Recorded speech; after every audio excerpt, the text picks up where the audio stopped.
Welcome to the Wisdom Lifestyle Money Show. I'm your host, Scott Dillingham. Today I have two really special guests with me, Arthur and Chris from the Downtown Business Accelerator. How are you guys? Very good. Thank you Very for good. having us. Awesome. I'm excited to have you guys. It's my first three-way podcast. It's always been just one-on-one, so that's awesome.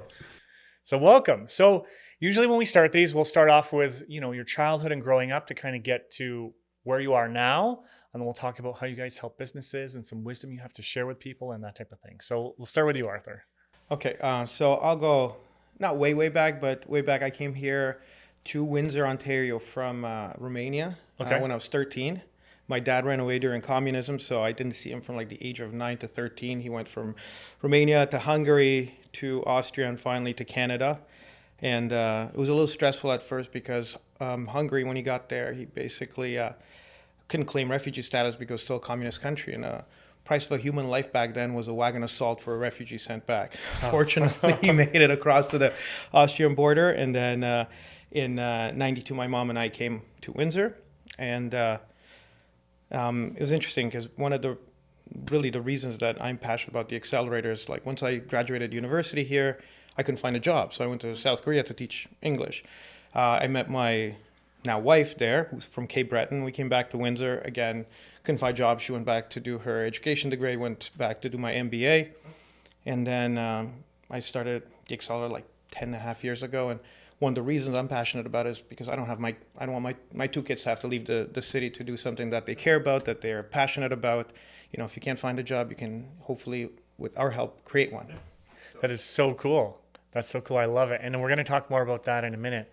Chris, how was your upbringing to get you to kind of where you are now? Well, I'm American originally. Okay. I moved here in 2006, and I was working for a marketing firm or a design agency in Southfield. And I'd right out of Wayne State University, graduated with a design degree and worked there for 16 years. It was like my dream job. But it was a smaller agency, and after 16 years, I'd kind of gotten as far as I could get. And having moved to Canada, the back and forth between the tunnel was becoming a bit much. And I'd started freelancing on the side a little bit and wanted to turn that freelancing into an actual job and had no idea how to do that at all. And one day, a friend of mine came to me and said, "Hey, have you heard about this thing that just opened downtown called the Accelerator?" And I said, "The Accelerator, what's that?" He said, "It's a co-working space." I said, "Co-working, what's that?" Yeah. It's where all these companies come together and share resources and work together. So I went in and I ended up being one of the first people to get an office. This was when it was still on Olette Avenue downtown. Okay. And being one of the first people in there, I was most times the only person in there. So a couple times I'm just going, what the heck have I done? This is crazy. But flash forward, it was one of the best decisions I ever made in my life. And I now have a successful design agency. I'm also the president of the Accelerator. And in addition to design, entrepreneurship is now one of my passions. So I want to be able to share that experience and help other people do the same thing. That's so cool. I love it. And it's so cool how both of you had different paths and then it brought you to the same place at the same time. So that's super cool. Yeah, I had no intention of, pursuing entrepreneurship. It kind of, it's something, a byproduct, I think, for both of us in terms of just being at the Accelerator, and then you get exposed to all these incredible people, incredible business opportunities, and you realize that, we're just scratching the surface. And certainly I think Windsor, Essex, certainly a very new concept, but there's a huge opportunity here. No, I love it. Now, when I started LendCity, just to be fair and honest, I didn't actually know about the Accelerator and the services that you offer to like businesses and how that sort of works. So do you mind elaborating here for someone who's maybe listening and they've never heard of like a business accelerator or that type of thing? Yeah, so it's a very interesting model. In our case, too, we provide a lot of incubators or accelerators will be very specific. They'll be fintech or medtech or whatever. We provide support to all types of business of every kind, whether you're a service or an app company, etc. You have access to anything from like drop-in space to your own office, or as if you're a larger team, like in your case, you'd have your own suite for up to 20 employees. So about 5 years ago, we purchased our own building. It's 55,000 square feet. It's a very unique model because it offers that sort of stepping stones from getting a drop-in office to getting a full office, and on top of that, you get obviously the network of the businesses, but also programs such as our entrepreneur roadmap that we run. We have a women's program that we run. We also run a very, very successful high school program that was just recently sponsored by Teppermint for the next 3 years. So introducing that culture of entrepreneurship early on to our youth, I think, is critical here. That's so cool. And I remember you guys gave me a tour probably right before COVID or right as COVID started. And you guys have some historic items in there. Is it still there? These items, I don't want to ruin it in case they're not. There's a few things in there. The building was built in 1929. It was the Purity Dairy. So the whole building is built just this crazy concrete construction, and it's a maze. But when we had one of our grand opening parties, a lady came up to me and she said, "I have to talk to you. My great-grandfather built this building." Wow. So we had this great conversation. Turns out her great-grandfather was Leo Page, who was the chairman of the board for Purity Dairy. And she came back a couple days later with these family photo albums of photos from when the building was an operating dairy. It was just fascinating. I'm running around the building trying to figure out where these photos were taken because it had been renovated so many times over the years. But there's a lot of history in that building. Oh, that's so cool. I love it too. You wouldn't believe the character of the building until you go through the building. And the nice thing is, the dairy was like an economic engine back in the day. We have this cool picture of like literally like 50 gentlemen with their white shirts on, ready to deliver milk throughout the city and whatnot. So we envision it as a sort of new economic, with the horse and buggies lined up. And this is the new economic engine of the future, right? Where you have different types of businesses collaborating together and hopefully, creating the next, unicorn out of Windsor. Yeah. Now, just out of curiosity, do you know back when it was dairy, what they used the turret for? Do you have any idea? That was actually the head office of Leo, the chairman. Because it was on the second floor of the turret is where the chairman's office was. So his desk, the way it was situated behind him, was the round turret window. That's so cool. It's pretty amazing space. Yeah. That's so cool. No, that's awesome. Cool. I love it. So I know you guys do different things and there's all these programs and stuff, but how did COVID, how do you feel like that affected local businesses and the economy and that type of thing? I think it was just an absolute nightmare for a lot of them. We had to work with our clients, extend credit terms, and just make sure that our goal during COVID was to make sure that we keep all the business that we could help in business. Yep. So we've just recently started catching up with everybody's rent and things like that. But we tried to identify grants for them, potential programs they could apply for. And, you got to keep that moral support because I think the hardest thing was the uncertainty, right? Nobody knew when it was going to end. You had all these shutdowns and, they're not a client, but they're a friend of ours. Like More Cafe, for example, they had just opened for 6 months. And it's a point where you can only have 3 people go in there. And I used to make sure I go every day just for that conversation because they're thinking potentially hey, do we close this down now and whatever. And now they just, opened a much bigger location and they're killing it. And it was just so nice to see the success stories that came out of it. But I think it was the providing that social, moral and, support that made the biggest difference to our clients. No, that's so cool. And being able to be around other businesses that are run by people who are doing the same thing as you. So giving up everything to follow your passion. It's scary and in normal times, and then bring in a pandemic when all of a sudden it's good to have that support system around you where there's someone who's might be a little further ahead in business than you or maybe a little bit less ahead than you, but you've got things you can share with each other. You can help each other through that just from a camaraderie standpoint, let alone the professional services that we can offer on top of that. No, I love it. And on my end, so mortgage end, I notice more clients now are self-employed because they've maybe lost their job during COVID and now they're trying to follow their passions. Are you guys seeing that?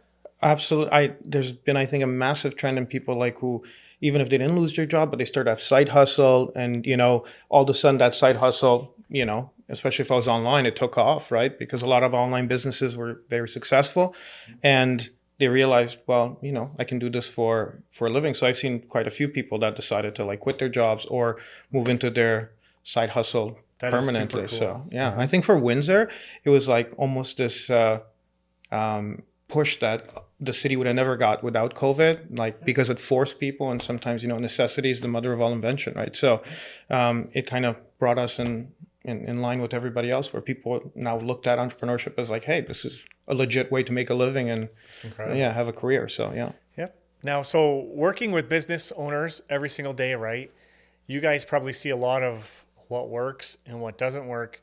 Do you have any top tips, or do you see common themes with business owners where maybe they're struggling, where you find you're often giving the same advice to different people? Like, what would that be? So somebody who's listening today could hear that and learn from this. One of the number one things for business owners, people who are just starting off, etc., is be flexible and ask for help. People are here to help you, just like they've helped us. You have to be willing to take advice and realize that, in business, there's a lot more unknowns than knowns, right? So you have to be able to deal with uncertainty, and the way you're going to make it is by understanding that you don't have control over all the factors. You just have control of how you react to these, all the things that happen. And if you're, obviously, if you've got a good product, service, a good team around you, you're going to make it. It's going to be tough. It's never easy. There's no guarantees. The struggle's guaranteed. The success isn't. But I think if you surround yourself with the right people and you're willing to take advice and search out advice and connect with the right people, find the right partners, make yourself vulnerable, go to networking events, go talk to people. You'll get great joy out of that. The people who fail are the ones who kind of don't do anything and hope for things to work out. You can, visualize all you want, but if you don't get out of your house and actually make it happen, don't take action. Action is the foundational key to all success. So I think that is hugely important. Yeah. So that makes sense, right? So take action, be coachable and adaptable as things change. I love it. Do you have any special advice as well? Be able to not only know, but to be able to vocalize what you can't do. Okay. I'll see so many founders and business people come in and say, "Oh, I can do it. I can do that. I can do that. I can do that. I can do." Of course, I can. And they try to take all of this on. Yeah. And when you try to take on that much stuff, you're not going to be able to do it all well. You might find out what your strengths are and focus on those, and where your weaknesses are. Be able to say, "Hey, you know what? I can't do that." If you can't answer a question with a client, say, "You know what? I don't know the answer. Let me find out." Yeah. So many times I'll see people kind of muddle their way through a made up answer. And I'm just like, "Oh no, what are you doing?" Yeah. Now you got to back. Now you look like you don't know what you're talking about because you don't. Yeah. So that's another big one. And having, like Arthur said, having the right team. I've seen a lot of companies that had so much potential, but just the team dynamics weren't moving in a fluid way. They were aggravating each other, and that just made things fall apart. So it's important to make sure that everybody you're working with is on the same plane and going in the same direction. Yeah. And get your contracts done early. Get that out of the way. Partnerships are always the worst possible way to do things because there's too many unknowns. Like if you can put all the terms down so everybody knows what the expectations are, what you're bringing to the table, what your responsibilities are. Yeah. And for like young founders who are just starting out, like Chris was saying, understand what you don't do well, and then use a place like the Accelerator to complement that, because we can connect you to a bookkeeper, to an accountant, to a lawyer. Don't do your own books if you don't know anything about bookkeeping, because the CRA will penalize you. They will come after you. That was one of my challenges starting out, was bookkeeping. I based my agency that I built on the agency that I left, because I paid a lot of attention to how my boss then dealt with clients, how he handled invoicing. And I just took that model, I picked it up, and ready-made agency. Well, his agency had cash reserves. He had all this other stuff going on. I didn't. I was operating a business based on how I knew home finances worked, and they're totally different ball games. Yeah.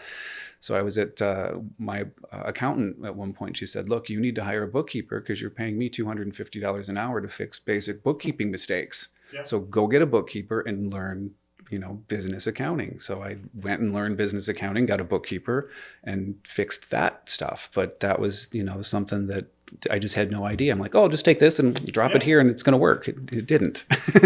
Sure. Life is funny like that. But I'll share this with you guys. You might know this, but I just recently completed a course for peak performance for work, right? And you learn a lot about psychology, about the human beings and success and everything, just to really take an 8-hour day and accomplish that full 8 hours of work in like 2 hours. That's the goal of the course. So then you can really do more in a day. So anyways, when I did it, and so I want to share this because this is what we're talking about. Yeah, absolutely. What they're saying is, for people that have goals, if you verbalize it to the world, because I know everybody says verbalize your goals because then you're putting it out there, right? But what they're saying is what happens psychologically and within your body is your body releases the dopamine hit. So it's like you've already accomplished it because you're saying that you're doing this. And then people end up giving up and they don't pursue the success because they feel they've already achieved it. So what they're saying is when you have a goal, write it down, but keep it private. So you're still putting pen to paper, you're still making it official that this is your goal, but because you're not sharing it, you didn't get that dopamine reward. So then you'll actually strive to actually officially achieve it in real life.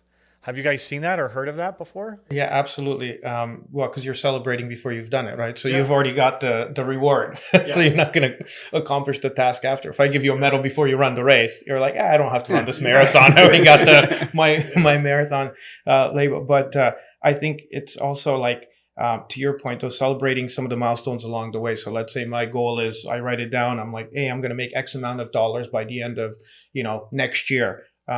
Stop along the way and celebrate like your smaller milestones and successes, because, especially in business, it's really a marathon, and you have to once in a while stop and appreciate where you've come from and how far you've made it, even though you may still have some ways to go to the final, goal. Mm-hmm. I've heard that one too. Yeah, just celebrate those small victories. Doesn't have to be elaborate, right? You don't have to go buy a Tesla, but definitely treat yourself here and there, so you feel that reward. So I have a question for you in terms of that course. Did they say anything about, especially life-work balance? We all juggling multiple things nowadays. Yes. So anything to share on that? So what I learned, and I'm so glad you asked, it's so mind-changing. And after taking this course, I have this inner peace that I never had before. I swear to God, because I was like, I got to do this, and I'm running all over the place. So a lot of it is work-life balance, but what they're saying is your body, even look at your sleep cycles if you have a sleep tracker. You'll see you'll go into REM sleep, and then you're out of it for like an hour and a half, and then you go back into it. So your body is in a permanent 90-minute cycle. So what they're saying, so even when you're awake, after 90 minutes, you have a downturn.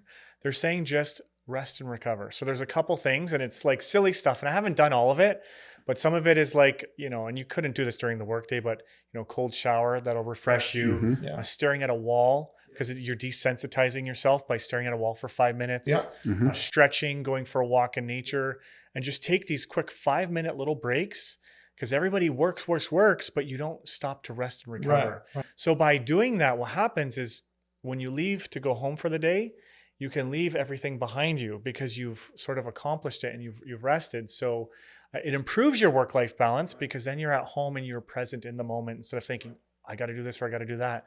So it really resets you, and I love it. Even breathing techniques you can do. There's all these different things. Even things like, for me, there's a lot of those that I do.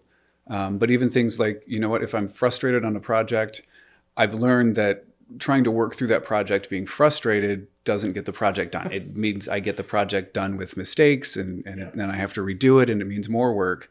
So when I start to get frustrated now, I just stop and I'll go do the dishes. Maybe I'll fold some laundry. Maybe I'll go for a walk, just something to get my mind out of that frustration mode into a new mode. And then I can come back to it, and it's like brand new, fresh excitement to do that project again. Exactly. And the one thing they said not to do specifically, because a lot of people will do it, is they'll look at their phones or they'll check social media as breaks, or they'll even read a book. And a lot of times I would think about it, and like reading a book's relaxing, but your brain's still going when you're writing a book. So you have to disconnect your brain for a little bit, right? So that's why all these things I mentioned, and like what you're mentioning, doing the dishes, right? You're just thinking about doing the dishes. Right? Yeah. Your brain's not going a mile a minute. And so that resets you. So then, you can enjoy your home life better. And I find the more that you do those, the easier it is to turn yourself out of those stressful situations mentally and start to just almost naturally tone yourself down too. It starts to become more of a habit and less of a, oh my gosh, I've got to figure something out. You become much more calm. It works. My team walks by. I feel a little weird, but sometimes they'll see me in here stretching, and I'm like, whatever. Like, it's part of my break. I'm absolutely recovering. Yeah.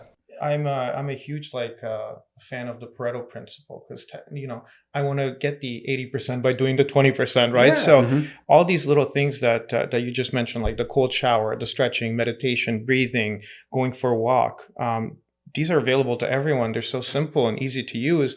And it's just understanding your point when you're like, you've reached that, like, hey, I need a break now. Like we always joke, because we'll go. And then you stress out the point where it's like, you need to break the silence. You have a joke, you go for lunch, you go for a little walk, and all of a sudden you come back, and that problem that seemed unsurmountable, now all of a sudden you're like, oh, fuck, we got it done. And like, sorry. No, it's That's all what right. I meant. It's all, yeah. Yeah. So it's, yeah, I think even Mel Robbins, her, 5, 4, 3, 2, 1 to like, just Yep. calm down and reset and like refocus instead of just staying in that moment of anxiety and, Mhm.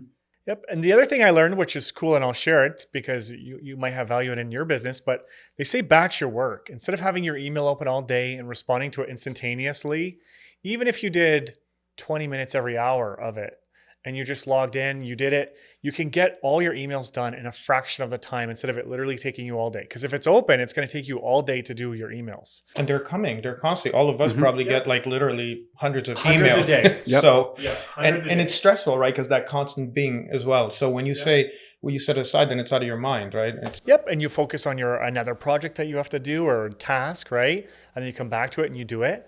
And surprisingly, I've actually had clients tell me that I'm responding faster to them or they feel it. Right. But really, I'm actually doing my emails less than I did before. So I don't know. But it's It also works. probably because you're focusing your entire energy on that, right? Because Yeah. now you're, and people feel that whether it's like we're doing it in person or even of a phone call. I know if the person's engaged with me or if they're distracted, you can kind of Mhm. feel that, right? So I think to do especially high impact work, you really have to be like totally focused and give it 100%. If your mind is elsewhere, you're not going to get the best. Super cool. I love this conversation. So another actually thing that I find super cool, and you just sent me a thing on it the other day, is working with new businesses. You guys actually have access to like investment opportunities for startups, right? I know people wish that they got in when Google and Apple and Facebook were just starting, right? So this is like really cool because you could potentially get in on something that's worthwhile. So I know we can't talk about returns or anything on here, but would you maybe be able to elaborate on one of them without naming company names, like just an opportunity that's available? For sure, like one company that actually we're a part of, Chris and I, is we'll mention the name because our company Petite Homes, but building tiny homes, right? Okay. Which is a Mhm. huge, it came out of a partnership with one of our graduates who's now in San Francisco. He's working augmented reality. He sort of took that idea to build it to the, into the tiny home market. So you've got the really incredible technology. So we can use, an application to basically show somebody what the tiny home looks like on their plot. They can walk through it just by using their phone. So you can really visualize it. But I think it also solves a massive problem that we're dealing with now, which is housing and affordability of housing, right? Because the average house, I think, is what, 550 now or something like that. Now that it's cooled a little bit in Windsor, yeah, but still that's. But across Canada, and Yeah. I mean, for us to build a tiny home, the costs don't necessarily increase in the same way that buying a 3-bedroom home in Windsor versus buying a 3-bedroom home in Toronto would be a drastic difference. Yeah. For us, we can build it relatively for similar price. So, but excitingly too, the accelerator is the North American landing pad for GAMIC, which is the Global Automotive and Mobility Innovation Challenge. Okay. And last year alone, we had 1,500 applicants from around the world who applied to our competition. Okay. We had our finals past April at Cobo Hall, Huntington Place. Some of the companies came in person, some were virtual, but these are companies from all over the world. A lot of them are from Europe, a lot of them are from Asia, some from Canada and the United States, but they all specifically want to have a physical presence in Windsor and Detroit because they want to be tied into the new mobility push that we're promoting here. And obviously we're well established with our history in automotive. So it's really exciting because you're getting to see technologies that are brand new, like green hydrogen. And we're getting in at the, like you said, like the professor did with Google. He came in at the, at the early stage. So, for anybody who's, again, we're not giving investment advice, but obviously the earlier you get in, the more you're going to make in the long term. Absolutely. Because if you're a VC, you're coming in at the later stage, you're putting in 10 million, but you're going to take 20% of the company. But by that point, it just, with time, it just gets more diluted and more diluted. So, So let's say I'm somebody listening to this and I want to invest in a business startup. How would they get in contact with you to at least look at the prospectus, like look at the data sheets that you guys have, and then they can decide if they want to invest or not? So the first thing we do, obviously, like connect with us, Arthur at downtownaccelerator.com, or, all our information is online. We would want to talk to, obviously you want to always create a great match, right? It has to be connecting the right investor with the right company. So just like we have portfolios of companies, what type of companies, whether they're mobility, automotive, SaaS companies, etc. So we want to have a similar sort of process for investors. Like, what are you looking for? Are you looking for really early stage? Some people. So, for example, for our finals, we had our keynote speaker was the head of GM Ventures, Wade Sheffer. So they're only looking at Series A, obviously, because they're GM. But your average investor, if you're an angel, you're looking at investing anywhere up to $100,000, individually, potentially much more as a group. But then you're coming in at the seed stage, right? So, if a company's raising their seed family round, whatever. And again, you want to make sure that you're presenting the investor with the right companies that they want to look at, because you don't want to waste anybody's time. So you'd send them obviously the pitch deck. If they're interested in that, then they can look at the, sort of terms, are they doing, or do they want just straight shares, or there's a lot of like convertible notes and things like that, obviously different vehicles for investing. But no, I love it. So that's cool. And then I know you, Chris, you do a lot of development and IT sort of website stuff. Do you mind elaborating on that, on the services that you can provide to business owners as well? Sure. My firm, Christopher Pressey Design, is branding and web design. So I do anything from logos, your corporate collateral, which could be anything from your business cards to your trade show graphics and internal and external communications, websites, online storefronts. And then also we can help with social media marketing and Google advertising, that type of thing. That's so cool. And then together, you guys just rock it. Yeah. It's interesting how the universe brings people together. The way that Arthur and I work together is only child. Yeah. So we found our after 10 plus years, we kind of read each other's minds at this point, but we tend to be able to fulfill the needs of the businesses that come to us, either through us personally or through the network of people that we know from our experience that we can connect people with. And provide those services. Oh, that's so cool.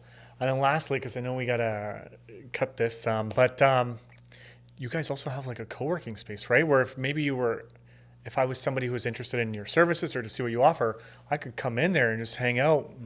We do. Work there for a little bit and then test the waters a little bit. We do. It's inside our building. It's at 1501 Howard Avenue in Windsor. Just look for the giant copper turret. And right under, there's a giant A on the side of our logos, right on the side of the building. That's our co-working space. So it's a big concrete space. It's very industrial. It's super cool. Just filled it with a whole bunch of plants too. So there's life and vibrancy in there now. But you can come in and just try it out for a day. You can do a week pass or come monthly. But it's a great place to experience being an entrepreneur without the commitment of an office or the expense of an office. You can come in, you're working with other entrepreneurs, you can get advice from us, you can sit down and talk with us. We love to talk all the time. So, we've got one other thing that we recently launched too, is a partnership with a co-working space in Detroit called Bamboo. And Bamboo has locations in Detroit and Royal Oak, and they're going to be opening one in Ann Arbor. So we now have a cross-border co-working membership, so that we don't handle the international working part of it. You have to have that part taken care of. But if you're a business that's looking to expand into the United States or from the US looking to come to Canada, that's a great way to start. You get a business address on both sides of the country. You get access to the services of both organizations. That's cool. So you can do mailing and stuff too, and you can do mailing. So if you have a client in Detroit and you need a place to meet, you have a place to meet your client in Detroit that's not a coffee shop. That's so cool. I love it.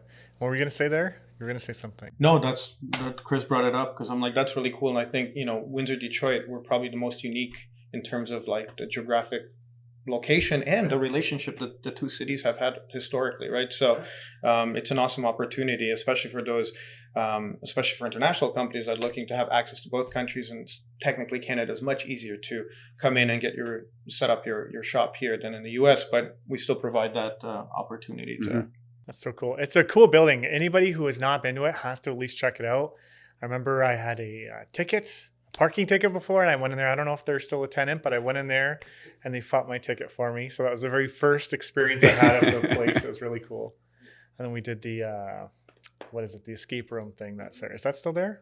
No, the escape room is not. Unfortunately, the skate park is also gone, but we have new business. Skate park, okay. What about the boxing ring? Is that still there?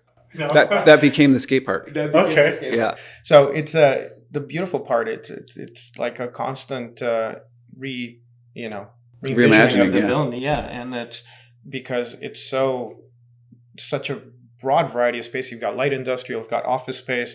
It really provides companies a great opportunity. So let's say even a company that's doing some R&D, but also needs office space for their engineers and whatnot. You can provide that in our building. So that's so cool.